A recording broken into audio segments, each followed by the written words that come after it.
1980년에 포천 육군단에서 육사 17기 이영석 대령님의 당번등을 했습니다. 그때 육사 16기, 17기 엘리트 장병님들을 많이 배웠습니다. 다들 젠틀맨이었습니다. 평생 저는 아주 좋은 기억을 가지고 있습니다. 오늘 제가 군인 정신에 대해서 말씀을 드리고자 하는데 내가 제대로 파악했는지 아닌지 자신이 없습니다. 끝나고 지적을 해주셨으면 감사하겠습니다. 준비된 문구를 빠른 속도로 읽겠습니다. 고대국가 군인 영웅 세계의 역사는 전쟁의 역사입니다. 전쟁 속에서 국가가 탄생하고 전쟁의 승패에 따라 국가의 흥망이 결정이 됩니다. 따라서 세계의 역사는 전쟁의 역사인 동시에 수많은 국가들의 흥망의 역사입니다. 전쟁과 국가가 이처럼 불가분의 관계이므로 동서를 막론하고 고대로 올라갈수록 국가는 전투 조직이었습니다. 삼국시대의 신라와 고구려 백제, 이라크와 로마를 위시한 서양의 고대 국가들, 전투 전국시대 중국의 고대 국가들이 모두 전투 조직이었습니다. 고대 국가의 공통된 특성은 오늘날까지 국가의 본질로 남아 있습니다. 그런데 이후 우리가 그 안에 살고 있는 국민국가 또한 민주국가든 독재국가든 관계없이 다 본질적으로 전투 조직입니다. 고대 국가에서는 군대가 따로 있지 않았습니다. 모든 국민이 군인이고 국가의 수장은 당연히 최고 사령관이었습니다. 빈나라에 가서야 남들보다 더 잘 살고 싶은 인간의 욕망으로 인해 직업의 분화 혹은 계층의 분화가 이루어졌습니다. 국방을 담당하는 군인 외에 생산을 담당하는 농민과 수공업자, 교육을 담당하는 상인, 정신을 담당하는 종교인이 생겨났습니다. 군인도 상인도 종교인도 다 남들보다 더 잘 살고 싶은 인간의 욕망의 산물입니다. 이스라엘의 전쟁은 끊인 적이 없었고 국가의 흥망은 늘 군인의 손에 달려 있었기 때문에 고대 국가에서는 직업이 다른 여러 계층의 사람들 가운데 유독 군인만이 귀족이 되어 정치 권력까지 장악했습니다. 군인은 나가면 장군이 되고 들어오면 재상이 되었습니다. 로마의 황제는 대부분 군인이었습니다. 스토아 철학자로 유명한 황제 마르쿠스 아우렐리우스는 전쟁터에서 달다시피 했습니다. 고대 사회는 군인 중심의 사회였습니다. 그래서 전쟁에 나가서 용감하게 목숨 걸고 싸워 큰 공을 세우고 불멸의 이름을 역사에 길이 남기는 것이 남자들의 로망이었습니다. 당연히 용기는 고대 사회 최고의 미덕이었습니다. 위험을 무릅쓰고 위대한 행동으로 명예를 추구하는 군인을 고대 히랍인들은 히어로, 영웅이라고 불렀습니다. 자신을 과시하고자 하는 영웅들의 명예를 추구하는 것은 신적인 차원의 이터니티, 영혼과는 다른 죽어야 하는 자들, 그러니까 이 현실 속에서 그 불멸의 영광을 추구하는 것이었지만 이익이나 감각적 만족을 추구하는 것보다 우월하다고 히랍의 철학자들은 생각했습니다. 불멸의 명예를 추구했던 아킬레스와 같은 영웅들의 이름은 수천 년이 지난 지금까지도 인구에 회자되고 있습니다. 영웅들은 자신들의 이름을 남기고 다른 시민들은 그들의 이름을 기억해주고 무엇보다 용기를 최고의 미덕으로 숭상하는 상무적인 군사문화의 전통은 이스라엘의 늘 전쟁의 위협 속에서 생존과 번영을 모색해온 모든 국가들의 공통된 것이었습니다. 영웅은 죽음을 대가로 지불하고 불멸의 명예를 얻고자 하지만 영웅이라고 해서 반드시 불멸의 명예를 얻는 것은 아닙니다. 위대한 영웅인데도 명예는 그냥 오명을 뒤집어쓰고 비참한 삶을 살다가 비참하게 죽어가는 경우가 많습니다. 여기서 인간의 힘으로는 어찌할 수 없는 운명의 장난이 시작되고 비극이 시작됩니다. 현실의 영웅은 운명의 장난에 놀아나는 비극적 영웅입니다. 세상 사람들 또한 그 어이없는 운명의 장난에 같이 놀아나서 영웅들의 얼굴에 침을 뱉습니다. 두 번째, 중국화, 유교화, 문민화. 세계사회는 상무적인 군사문화의 전통이 단절된 예외적인 지역이 하나 있습니다. 그것은 유교를 국교로 받아들인 한나라 이후 중국입니다. 동자의 유교는 군주에 대한 충성보다 부모에 대한 효도를 더 중시하고 무예보다 문예를 더 중시하고 국가의 법률보다 가족 질서에 기반한 예의를 더 중시했습니다. 이로써 동자의 유교는 군인 즉 무사 중심의 고대 사회를 문사, 문인, 지식인들의 사회로 바꾸어버렸습니다. 유교의 국교와 더불어 중국 문화는 고대 사회의 고운한 기상을 상실하고 유약해졌습니다. 삼국 사회는 우리의 삼국시대가 상무적 군사문화의 전통이 살아있어 웅훈한 기상이 넘치던 시대인 동시에 인도에서 생겨나 중앙아시아와 중국을 거쳐 들어온 불교의 시대였음을 보여줍니다. 하지만 한국 통일 이후 중국과 밀집 유교화가 진행됨으로써 한국 또한 서서히 웅훈한 기상을 상실해갔습니다. 8세기 원성왕 때 독소 산품과 설치는 하나의 분수령이었습니다. 해방 이후에 사관학교에 설치는 이 8세기 독서 산품과에 설치하고 비견되는 역사적인 교육사적 대사건이었다고 저는 생각을 합니다. 인재 선발의 기준이 그때부터 무예에서 한문이나 유교 교양과 같은 문해로 바뀌었습니다. 중국과 유교와 문민화의 본격적인 시작이었습니다. 이것이 절정에 이른 것이 조선적 500년입니다. 그리고 조선적 500년 동안에는 군인 정신을 완전히 망가뜨렸습니다. 그 흔적이 지금까지도 우리 사회에 계속이 된다고 생각을 합니다. 건너뛰겠습니다. 11페이지. 역사적인 부분은 건너뛰고 군인 정신의 본질에 대해서 말씀을 드리겠습니다. 군인 정신의 본질은 결사의 각오다. 군인은 상인이나 종교인과는 다릅니다. 군인은 시장에서 이익을 추구하는 상인과는 달리 국가를 위해 목숨을 바치기로 결심한 자입니다. 11페이지 전체입니다. 목숨보다 더 큰 이익은 없으므로 목숨을 버린다면 다른 모든 이익을 버릴 수 있습니다. 그런 점에서 군인은 종교인과 아주 비슷해 보입니다. 하지만 국가라고 하는 것은 전투조직으로서 그 국가라고 하는 것은 영원한 것도 아니고 신적인 것도 아닙니다. 국가는 인욕이 빚어낸, 인간의 욕망이 빚어낸 세속적인 조직에 불과한 한데도 군인은 그런 국가를 위해 죽기를 각오한다는 점에서 종교인과 군인은 다릅니다. 세속 안에 있는 무언가를 위해 다지는 신성한 것이 아닌 국가라고 하는 아주 세속적인 조직을 위해서 다시는 그 결사에 가고야말로 용서고금을 관통하는 군인정신의 보편적 본질입니다. 조선의 주자학은 군인정신을 완전히 망각했습니다. 인간의 삶은 불확실성의 연속이지만 죽는다는 사실 하나만큼은 100% 확실합니다. 인간의 삶은 그래서 비극입니다. 군인은 비극적 삶을 긍정합니다. 그리고 자신의 죽음을 미리 앞당겨서 지금 당장 죽어도 좋다는 각오로 국가 수호에 임합니다. 결사의 각오가 있다면 죽어야 할 때 죽기 때문에 여러 번 죽을 일이 없습니다. 결사의 각오는 오직 한 번의 죽음만 허용합니다. 셰익스피어는 그래서 다음과 같이 말합니다.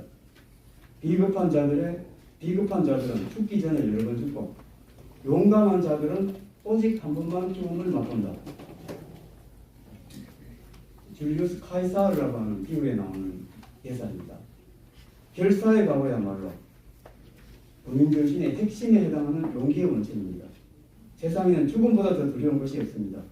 결사의 각오를 하고 나면 죽음 앞에서 철회해지고 더 이상 두려울 게 없습니다. 이것이 바로 용기입니다. 용기란 두려움을 이겨내는 힘입니다. 결사의 각오는 용기만 주는 게 아닙니다. 죽음을 각오하고 철회해지면 이해관계에서 벗어나 사심 없이 세상을 있는 그대로 볼 수가 있습니다. 이것이 바로 지혜입니다. 지혜는 상황 판단의 힘입니다. 군인의 지혜는 용기에서 옵니다. 비급한 자는 교활할 뿐 지혜는 없습니다. 군인은 인간의 세속적 욕망의 현실을 떠나지 않습니다. 현실을 떠나 한눈을 파는 순간 적으로부터 치명적인 일격을 당할 수 있습니다. 본인이 추구하는 명예 또한 세속의 현실 안에서 주어집니다. 그래서 군인은 늘 철저한 현실주의자입니다.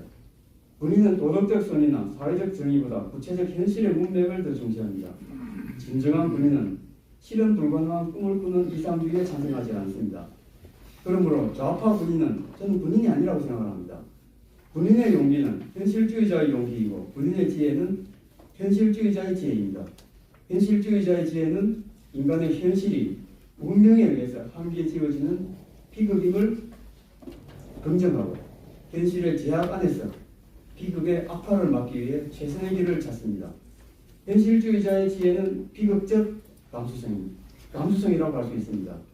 비극적 감수성은 함부로 나타나거나 함부로 비관하지 않으면서 자신의 역량과 비극적 현실을 냉정하게 직시하고 신중하게 대책을 마련합니다.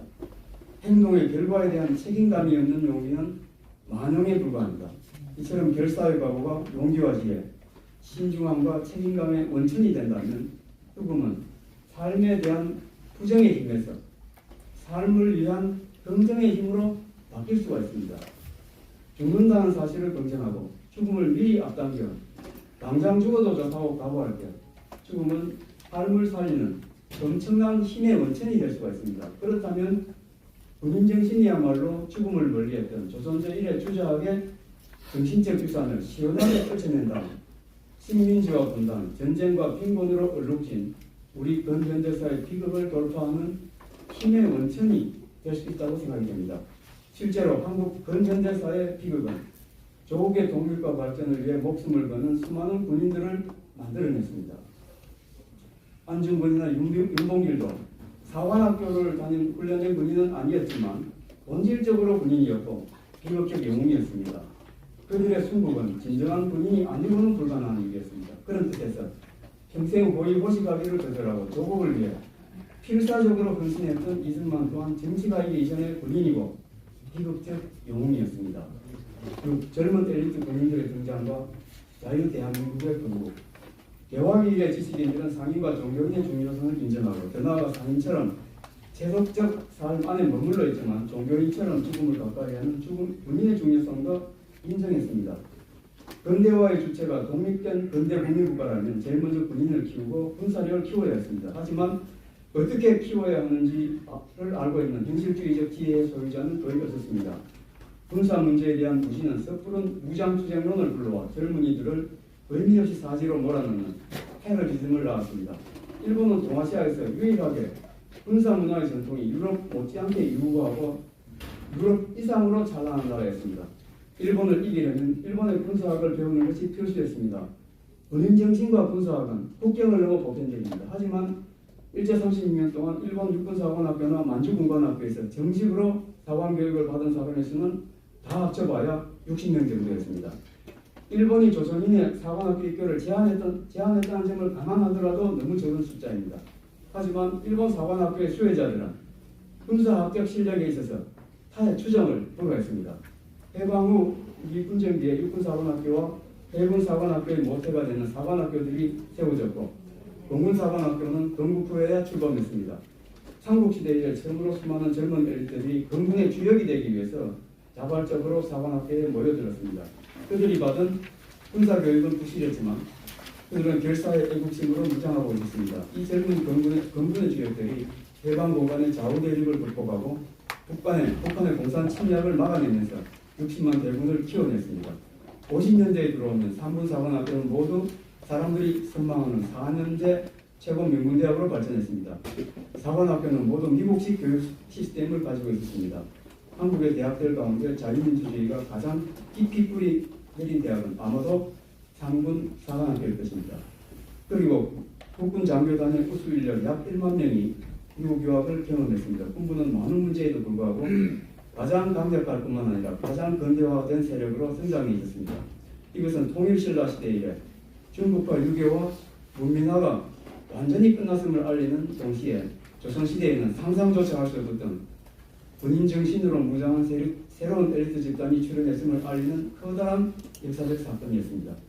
일제시기에는 일본식의 근대화가 상당히 이루어졌고 미분정기를 통해 다시 미국식 제도가 도입되었습니다. 해양 세력인 미국과 일본으로부터 이식된 근대적 제도들의 바탕 위에 해방 공간의 대혼란을 뚫고 1948년 흡사기적처럼 자유시장 경제를 기반으로 하는 자유민주국가 대한민국이 세워졌습니다.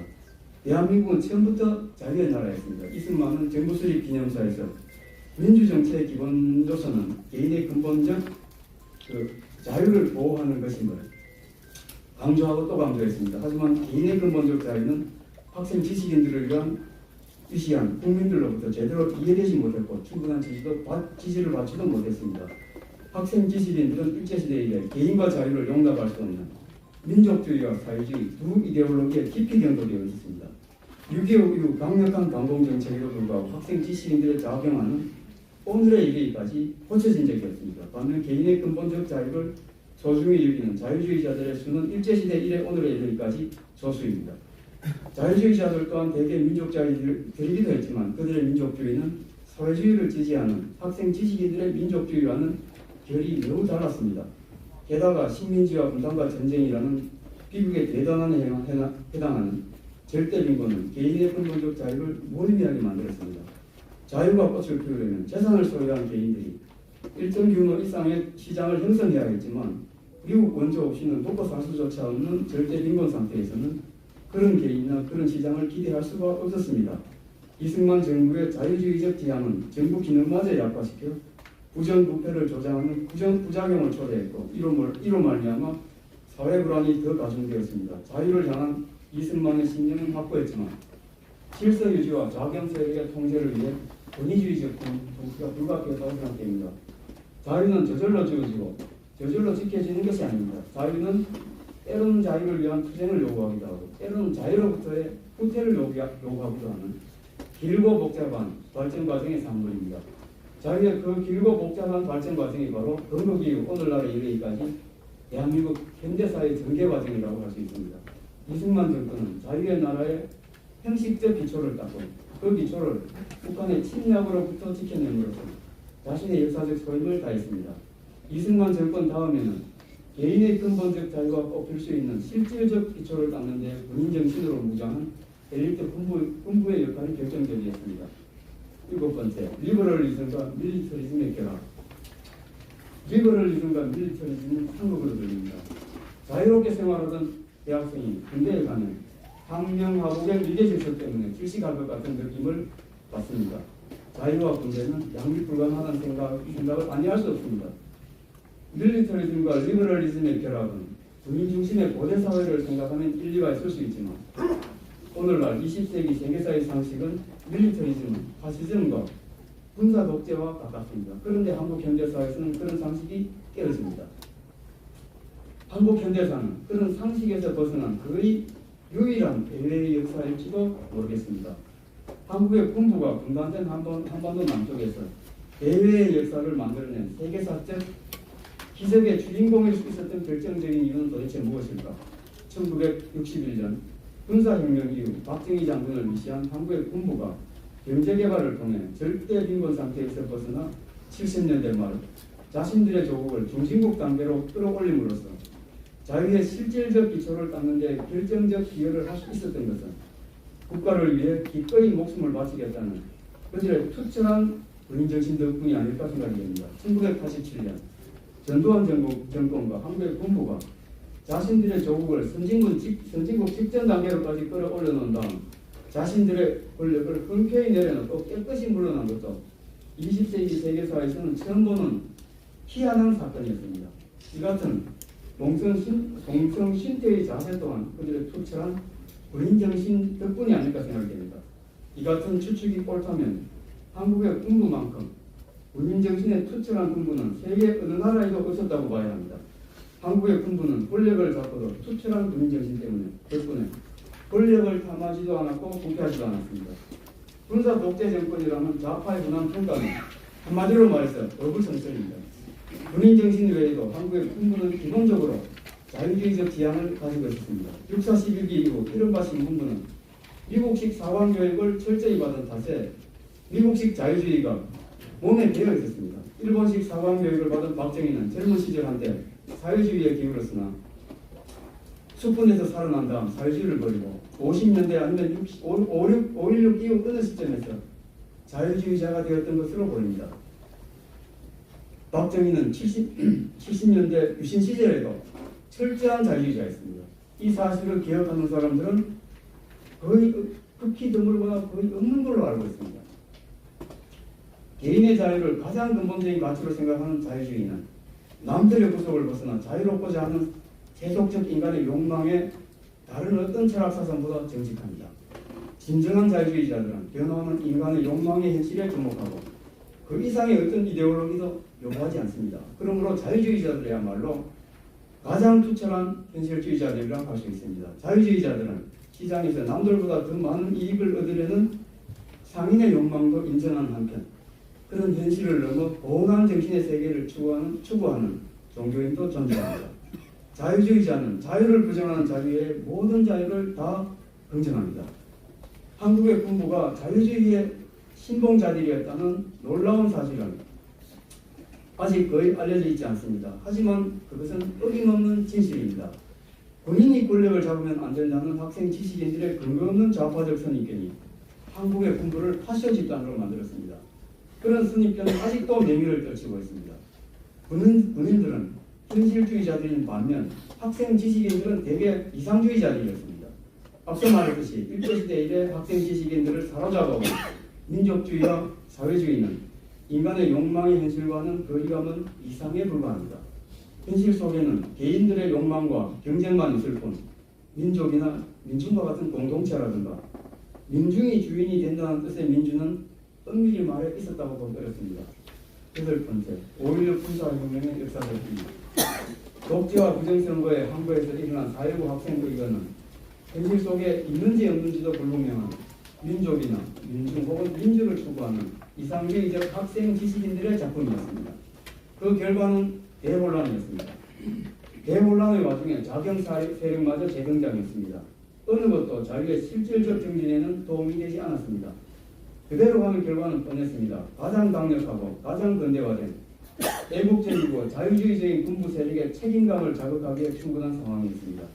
그들은 조국의 빈곤과 혼란을 자신들의 책임으로 받아들였습니다. 책임 완수를 위해서는 정치 권력이 필요했습니다.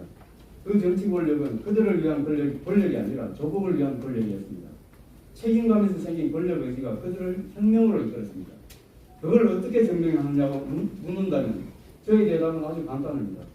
그들은 사관학교에서 교육받고 6.25 때 목숨 걸고 참전했던 애국심과 자부심 넘치는 젊은 엘리트 군인들로서 현실주의자의 용기와 기회를 가지고 있었고 무엇보다도 명예를 존중했습니다. 그들은 일신의 영달을 위해 끔습하게 권력을 추구하지도 않았고 학생 지식인들처럼 물정 모르고 추상적인 이데올로기에 사로잡혀지도 않았습니다. 군부 세력이야말로 밖으로는 북한의 위협을 막고 안으로는 민주화를 외치는 자경 세력을 막으면서 자유시장 경제의 바탕 위에서 자유민주주의를 실현할 수 있는 유일한 세력이었습니다. 근대화는 인간의 욕망을 긍정하는 철학적 바탕 위에서 시장화와 자유화를 하는 것을 의미합니다. 욕망을 부정하고 시장과 자유를 부정하는 것은 근대화에 반대하는 것입니다. 박정희의 5.16 군사혁명 77년 전 1884년 좌절된 김옥균의 꿈을 실현한 것이라고 볼 수 있습니다. 김옥균의 교학파는 근대화의 이념을 가지고 있었지만 그것을 실현할 수 있는 힘을 결의했습니다. 김옥균은 일본의 군사력을 기대했으나 일본은 그를 배신했습니다. 근대화의 이념은 저절로 실현되지 않습니다. 반드시 그 이념을 현실로 바꿀 수 있는 힘이 필요합니다.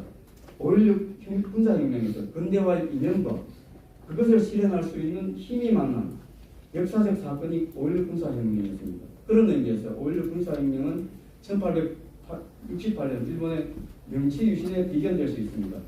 일본 변방의 20대 30대 젊은 하급 사무라이들은 명치 유신을 통해 지방 공권적 막부 체제를 비웠고 중앙 집권 체제를 확립하여 근대화를 추진했습니다. 하급 사무라이들은 한손의 칼을 들고 다른 한 손의 책을 들고 있었습니다. 그들은 칼의 힘으로 책 속에 있는 근대화의 이념을 실현했습니다. 한국의 30대 젊은 영광급 장교들 또한 40대 초에 박정희 장군을 리더로 군사혁명을 일으켜 대혼란을 불러온 민주당 정권을 뒤엎고 강력한 군사정부를 수립하여 자신들의 군사력으로 근대화의 이념을 실현하게 되었습니다. 5.16 군사혁명은 근대화에 있어서 명치유신 이상으로 성공적이었습니다. 일본은 17세기부터 사실상 근대화가 정착되어 유럽의 네덜란드와 함께 세계 최고 선진국이었습니다. 명치유신 이전에도 일본은 유럽 외교관들의 부러움을 살 정도였습니다. 명치유신은 에도 시대의 풍부한 유산 위에 이루어졌습니다. 이에 반해 한국의 군부 세력이 물려받은 유산은 전후의 폐허와 혼란뿐이었습니다. 명치유신이 유에서 더 큰 유를 창조했다면 5.16 군사혁명은 무에서 유를 창조했습니다. 또한 명치유신 이후 일본은 군국주의로 치달아 자유화와는 거리가 멀어졌습니다. 반면에 5.16 군사혁명은 군국주의와는 거리가 멀어도 아주 멀었습니다. 박정희는 앞서 말했듯이 유신 시절에도 자유주의적 지향을 잊지 않았습니다. 5.16 군사혁명을 이끌었던 박정희라는 사나이의 최고 매력은 죽음 앞에서 초연하다는 점입니다. 숙군 작업에 걸려 목숨이 경각에 달렸을 때도 5.16 새벽 총칼이 날아오는 한강 다리를 건널 때도 궁정동 안가에서 총에 맞아 쓰러질 때도 박정희는 초연했습니다. 죽음 앞에서 초연하다는 것은 자신의 죽음을 먼 미래의 일로 미루어두지 않고 지금 당장이라도 일어날 수 있는 일로 미리 앞당겨두고 있었다는 것. 다시 말해서 언제나 결사의 각오를 하고 있었다는 것입니다. 70년대 박정희는 내 일생 조국과 민족을 위해라는 피고를 했습니다. 그렇게 희호할 때마다 자신의 죽음과 패가 망신을 예감했을지도 모릅니다. 그의 목숨을 노리는 세력은 많았습니다. 북한은 말할 것도 없고 국내에서는 학생 지식인들이 그를 죽일 듯이 증오했습니다. 18년에 걸친 집권기간 내내 한편으로는 경제개발과 조국 근대화를 추진하고 다른 한편으로는 학생 지식인들의 반대에 시달려야 했습니다. 학생 시위는 북한의 위협보다 대응하기 더 힘든 도전이었을지 모릅니다. 그렇다고 70년대에 시월 유신을 하지 않고 반정부 민주화 세력의 요구에 굴복했다면 대한민국은 어떻게 되었을까? 결사의 각오는 말로는 쉽지만 대단히 어렵습니다. 진정한 군인이 되기는 어렵습니다.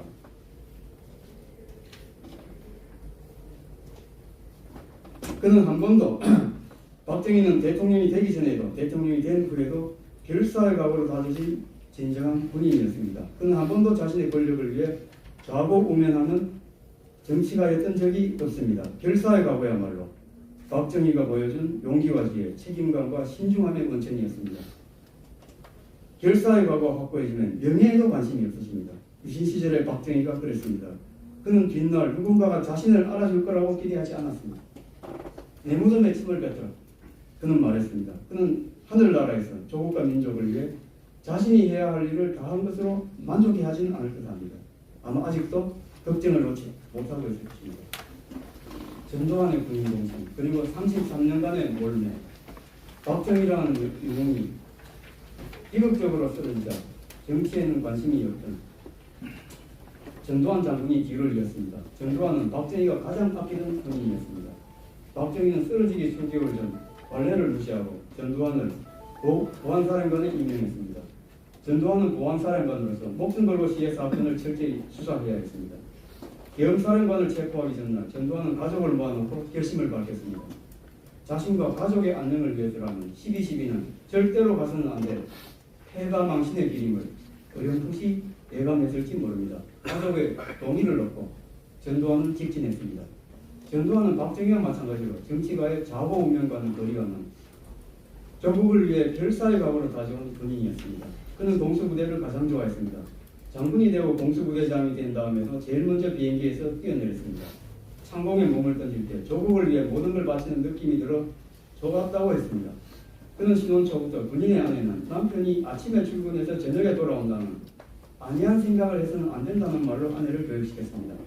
낙하 훈련이 있는 날에는 아내의 경대 위에 지갑과 신분증을 놓아두고 출근했습니다. 전두환은 군인 정신의 화신이었습니다. 어떤 면에서는 박정희보다 더 철저했습니다. 대통령이 된다는 생각은 12.12 이후에도 해본 적이 없었습니다. 계엄화 보안사령관으로서 대통령을 도와 혼란한 시국을 수습한다는 1년뿐이었습니다. 북한의 남침 위협, 학생 지식인들의 시위, 그리고 마이너스 성장을 기록한 경제문제 해결이 당면 과제였습니다. 무엇보다도 반정부 민주화 세력이 수상했습니다. 김대중은 민주혁명을 외치고 있습니다. 국난이라도 해도 좋을 위기 상황이었습니다. 전두환의 역량을 아는 많은 사람들이 그에게 기대를 걸기 시작했습니다. 광주 사태의 충격이 발생하자 안보를 가장 염려하던 최규하 대통령은 전두환에게 후임이 되어줄 것을 부탁했습니다. 80년도 대학가에서는 전두환 화형식이 벌어지고 있었습니다. 전두환은 대통령 자리가 독배임을 몰랐을까? 그는 이번에도 직진했습니다. 군인 정신의 발로였습니다. 대통령으로서의 전두환은 전쟁에 임하는 최고 사령관과 같았습니다. 그는 정먹던 이까지다에 직무에 임했습니다. 그는 최고 권력자가 아니라 머슴처럼 일했다고 회고합니다. 그의 회고록을 꼼꼼히 읽어보면 그가 포용력 있는 리더십에 소유자였을 뿐만 아니라 국정 전반을 치밀하게 파악하고 있을 정도로 탁월한 두뇌의 소유자였음을 알 수 있습니다. 전두환의 오공은 80년 이후 심하게 흔들리는 대한민국 안보와 경제를 반석 위에 올려놓았습니다. 오공 시절이 가장 살기 좋았다고 회고하는 사람들이 아직도 많습니다. 그리고 전두환은 단일 약속을 지켰습니다. 그는 자신을 알아준 박정희를 매우 존경하면서도 장기 집권에 대해서만큼 비판적이었습니다. 군부의 지지를 받으면서 막강한 권력을 쥐고 있던 권 대통령, 모든 권력을 내려놓기로 결심하고 그 결심을 실행에 옮긴다는 것은 쉬운 일이 아닙니다. 전두환은 갑옷을 벗고 날아오는 화살을 앞에 무방비로 쓰는 것과 같다고 했습니다. 결사의 과거가 없이는 불가능한 결행이었습니다. 친구인 노태우를 차기 대통령으로 만들어 놓아 그래도 안심이었을지 모릅니다. 하지만 전두환은 이미 광주의 살인마로 낙인이 찍혀 있습니다. 아무리 위대한 업적을 내어놓아도 낙인은 그대로였습니다. 좌파만 그를 정호한 것은 아니었습니다. 우파까지도 정호에 대해 합세했습니다. 왜 이렇게 되었을까? 아주 오래전부터 어쩌면 조선조 이래로 국가를 우습게 알고 군인과 상인을 무시해온 비현실적 이상주의, 낭만주의, 도덕주의가 한국의 지식인 사회를 휩쓸어온 것이 그 가장 깊은 원인이 아닐까 생각됩니다. 그것은 중국화, 유교화, 국민화가 아직 제대로 극복되지 않고 민족주의와 민중주의라는 이데올로기로 변신해서 다시 나타난 것이라고 볼 수 있습니다. 민족과 민주와 민중을 외치는 좌파 세력은 박정희와 전두환 시대를 군사 독재의 시대로 규정하고 전두환을 집요하게 물고 늘렸습니다. 권력을 내려놓은 전두환은 갑옷을 벗은 장수는커녕 동네 강아지보다 못한 시대로 전락했습니다. 보수 우파는 그를 보호할 힘도 없었고 그를 의지도 없었습니다. 노태우 대통령은 여론에 밀려 어쩔 수 없이 그를 속죄양으로 내려놓았습니다. 전두환 부부는 백담사로 유배를 갔습니다. 하지만 그것은 시작에 불과했습니다. 노태우에 이어 대통령이 된 김영삼은 국민화와 역사 바로 세우기를 국정의 목표로 삼았습니다. 김영삼은 반정부, 반민주화 세력 앞에 무릎을 꿇지 않는 군부 세력을 일망타진하고 전두환과 노태우를 소급 입법으로 단죄했습니다. 법의 지배라는 원칙을 무시해버린 사법적 만행이었습니다. 이 만행은 이상주의자가 현실주의자에 가한 물리적 동력이었습니다. 이상주의자는 이상보다 현실을 더 중시하고 이상에 따라 현실을 지 마음대로 고칠 수 있다고 생각합니다. 반면 현실주의자는 이상보다 현실을 더 중시하고 현실 속에는 인간이 어떻게 할 수 없는 운명이라는 게 있으므로 최선을 다하기보다는 최악을 피하기를 먼저 생각합니다. 현실주의자는 비극적으로 사유할 줄 압니다. 반면에 이상주의자는 비극적으로 사유할 줄 모릅니다. 그런데 명분상으로는 우파 현실주의자는 좌파 이상주의자를 이기기가 거의 불가능합니다. 대한민국에서는 그렇습니다. 스스로 옳다고 확신하는 이상주의자들의 폭력보다 더 잔인한 폭력은 없습니다. 바로 여기에 한국 현대사의 가장 심각한 비극이 있습니다. 전두환은 모든 우파 현실주의자들 대표에서 좌파 이상주의자들에게 몰매를 맞았습니다. 따지고 보면 몰매는 1988년 퇴임 후 2021년 죽을 때까지 33년 동안 계속되었습니다. 아무도 그의 진실에 귀를 기울여주지 않았습니다. 하지만 그는 비굴하게 여론에 아첨하지 않았습니다. 여론의 동정을 받기 위한 끔살도 부리지 않았습니다. 끝까지 당당했습니다. 이 당당함이 그에 대한 정오의 광기를 부채질했습니다. 바로 여기에 전두환의 진가가 드러납니다. 그는 대통령일 때보다도 퇴임 후에 더 위대했습니다. 영웅은 승리가 아니라 패배와 파멸 속에서 위대성을 보여줍니다. 10. 이상주의의 과유가 문화에 대한 문제. 군인 정신이 한국 현대사에서 어떤 기여를 했는지 이해하려면 역사적 사실의 학습만으로는 안 된다고 생각합니다. 인간과 세계를 바라보는 사고방식에 근본적인 혁신이 필요합니다. 좋은 것은 좋고 나쁜 것은 나쁘다는 이상주의와 연결되는 민족주의, 사회주의 같은 이데올로기에 찌든 사고 습성에서 과감하게 벗어나야 됩니다. 그런 허접한 이데올로기를 벗어던지고 인간의 욕망에 의해 흘러가는 세속의 현실을 직시해야 합니다. 대립과 갈등과 투쟁이 일상적인 그 현실 속에서는 좋은 것이 나쁜 것을 낳기도 하고 나쁜 것이 좋은 것을 낳기도 합니다. 결국 선도 없고 악도 없습니다. 게다가 무엇이 어떻게 될지 아무도 모릅니다. 인간이 어떻게 할 수 없는 운명이 현실의 대부분을 지배하고 있는지도 모릅니다. 현실은 그러므로 비극입니다. 이 사실을 뼈아프게 절감해야 합니다. 추상적인 이상의 아름다운 세계에서 내려와 구체적인 현실의 비극을 직시하는 사고방식의 근본적 혁신이 없이는 저는 한국 현대사의 이해는 불가능하다고 생각합니다. 조국의 처참한 빈곤과 혼란을 보다 못해 박정희가 목숨 걸고 일으킨 5.16과 그 이후 빈곤 극복을 위한 경제개발의 과정도 이해할 수가 없고 전두환이 목숨 걸고 일으킨 12.12와 그 이후 본의 아니게 대통령이 되어 찬란한 업적을 성취한 과정도 이해할 수가 없습니다. 추상적 이상의 아름다움을 기준으로 보는 그 모든 현실의 전개 과정은 구역질이 날 정도로 더러울 수가 있습니다. 하지만 사고방식의 근본적 혁신은 대부분 불가능합니다. 지식인이 자신의 사고방식을 바꾸는 것은 죽기보다 더 어렵습니다. 천사가 악마로 전락하는 것과 같다고 생각하기 때문에 그렇습니다. 박정희와 전두환은 대의를 위해 목숨을 던져본 적이 없는 책상 물린 지식인들의 이해 수준을 월등히 넘어서는 비극적 영웅들입니다. 한국의 지식인들은 영웅을 보통 사람으로 혹은 보통 이하의 사람으로 심지어는 범죄자로 축소하고 왜곡하고 말살하는 데는 이상한 재주가 있습니다. 비극적 현실은 모르고 오직 아름다운 이상만을 책에서 읽어 알고 있기 때문입니다. 인간의 욕망이 모여 전개되는 비극적 현실을 직시할 줄 모르는 채 오직 아름다운 이상만을 알기에 이상주의의 과잉, 도덕주의의 과잉, 민주주의의 과잉, 사회주의의 과잉이 한국 지식인들을 병들게 한 지 오래되었습니다. 그들이 국민 정신을 이해할 리가 없습니다. 스스로 문민정부라 일컫는 김영삼 정부의 문민화는 군인 정신과 비극적 경험을 이해하지 못하는 지식인들의 지지를 받았던 것은 당연했습니다. 문민화는 결국 지식인들의 과도한 이상주의, 과도한 도덕주의, 과도한 민주주의, 과도한 사회주의가 빚은 정치폭력이었습니다. 그런 비현실적 지식인의 수는 현실적인 지식인의 수보다 압도적으로 많을 뿐만 아니라 명분상 옳다고 여기졌기 때문에 대중의 광범위한 지지를 받았습니다. 명분상 옳았으니 법의 지배라는 원칙을 어기더라도 대중은 문제 삼지를 않았습니다. 문민정부의 문민화는 김대중 노무현 문재인의 좌파 정부로 가는 문을 활짝 열었습니다. 뒤로 갈수록 급등하던 새 좌파 정부는 삼국시대 이래 처음으로 군인이 정치 권력을 장악하여 당군들의 가장 활기차던 60년대, 70년대, 80년대 약 한 세대에 걸친 특별한 시대를 종식시켰습니다. 그리고 그 특별한 시대의 주역이었던 두 분의 군인 대통령과 그들이 이끈 군부를 범죄자로 만들었습니다. 실은 정치 권력을 장악한 군인은 애국심으로 충만해 있었고 군부가 특권을 누리지도 않았습니다. 게다가 그들은 전두환과 함께 물러났습니다. 그런데도 문민정부의 민주화 세력은 군인 대통령과 군부를 불법적으로 단죄하는 폭거를 자행했습니다. 문민화는 조선조 500년 이래 처음으로 등장한 현실주의자의 시대를 닫아버리고 이상주의자의 시대를 다시 열어놨습니다. 인간의 욕망을 긍정하는 자유시장 경제와 자유민주주의는 이상주의보다 현실주의에 바탕을 두고 있습니다. 현실주의는 힘의 논리를 부정하지 않습니다. 문민화가 더 확산되고 이상주의, 도덕주의, 사회주의가 계속 득세를 한다면 자유시장 경제와 자유민주주의의 장래는 매우 어둡습니다.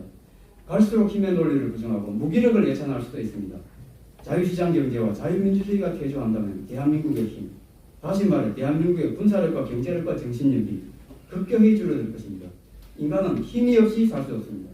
노동윤리도 사회정의도 힘이 있고 난 다음의 일입니다. 그것이 인간 세상의 현실입니다. 현실은 비극이고 천국이 아니라는 사실을 잊지 말아야 합니다. 실현 불가능한 이상을 함부로 요구해서는 안 됩니다.